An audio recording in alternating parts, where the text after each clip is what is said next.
Hello everybody, this is Paul Cooper with Totes and Notes. Doing a quick video today in response to some of the actions I took yesterday. We'll get to that, but the general idea of this video is how much is your time worth? Are you valuing it properly for the goals that you want to have and achieve in your life? So right here, we'll start with how much is your time worth. I'm in Colorado, so we'll start with the Colorado minimum wage. It's currently $10.20 an hour. The U.S. minimum wage is $7.25 an hour, just depending on where you're at. Then not many people know, I haven't brought it up yet, I'm actually an air traffic controller full-time. And I make a pretty decent living, nothing too crazy. I'm at a medium-sized facility.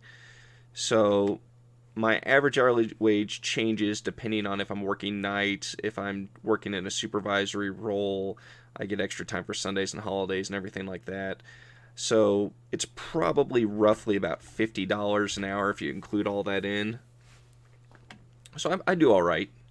Most people would say that that's pretty good depending on where you're at, but I think most of us, investors and entrepreneurs, would like to make more than that. That's kind of the minimum starting that they'd want to make. And that's kind of what I have my eyesight at for my business would be low six figures to start off, make that sustainable. And then hopefully shouldn't be too far off from doing that. And once I get there, then we'll start scaling it up more and see how far we can take it. So anyways, when we go down to the U.S. median wage for tail end of last year was roughly $44,564, which turns out to about a 21.43 per hour wage of working 40 hours a week and 52 weeks a year. So what you need to decide then is, if I was just happy with my ATC wage here, which is good. I live in southern Colorado. Most people think Colorado is expensive, and it generally is. I live down in Pueblo, which is south of Colorado Springs. Pretty normal cost of living, very affordable, luckily. Prices are slowly increasing, but basically just keeping up with inflation, nothing too crazy. We don't have the 19% appreciation on homes like Colorado Springs or Denver or Boulder does.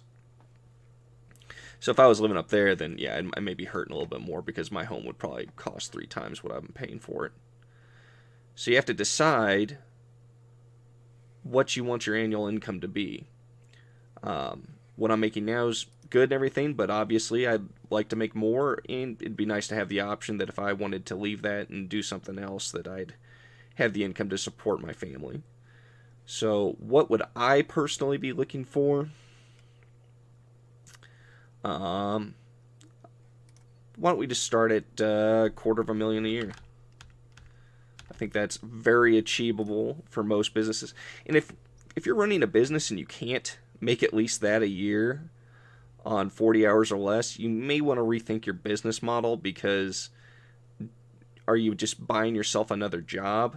You don't want to be buying yourself another job. You want to be setting up a business that can make you money. Now, people will say, oh, it's all hands off. I want a completely passive business. Well, if you want to do that, then you need to, it's either going to take you a few years to set it up that way, or you just need to buy into a business and be like an angel investor or something like that, where you're going to be hands off, just throwing some money and get your return. If you want to make a large percentage of the returns that your business is making, you're going to have to be you're always going to have to be active in it. Now, does that mean you're going to have to do the 80 plus hours a week forever? No, I sure hope not. If you're having to do that, then again, you need to look at your business model, set up systems and things like that. So when you get started in, even years in, you may be putting in some, a lot of hours here and there, but your average should hopefully drop as you're setting up systems, bringing on employees or contractors to help you out. So this is my initial number. Honestly, I want to do a lot more than that even, but I think that's a very practical initial number. And then, currently with the business and everything, I'm able to put in quite a few hours because of my schedule. I only work 4 days a week, 10-hour shifts, so I get 3-day weekends, and I'm able to do a little bit of business while I'm at work. Make phone calls and do a lot of research and things like that. So I'm able to hustle. Ultimately, though, I'd like to make at least this wage working on average, we'll say 20 hours a week. So that gives me a desired hourly wage of about $240 an hour. So that's what I want to make as a minimum. $240 per hour, and I'm currently making $50 at my roughly 9-to-5 job. So that's almost 5 times what I'm currently making. So I need to do things that are going to be worth that. That doesn't necessarily mean that I won't be doing things that are significantly less than that, and I'll definitely be doing things that are worth more than that. But on average, I want the tasks that I'm spending my time on to equal at least $240 or $250 an hour, so then I can eventually get to the point where I'm doing that per 20 hours.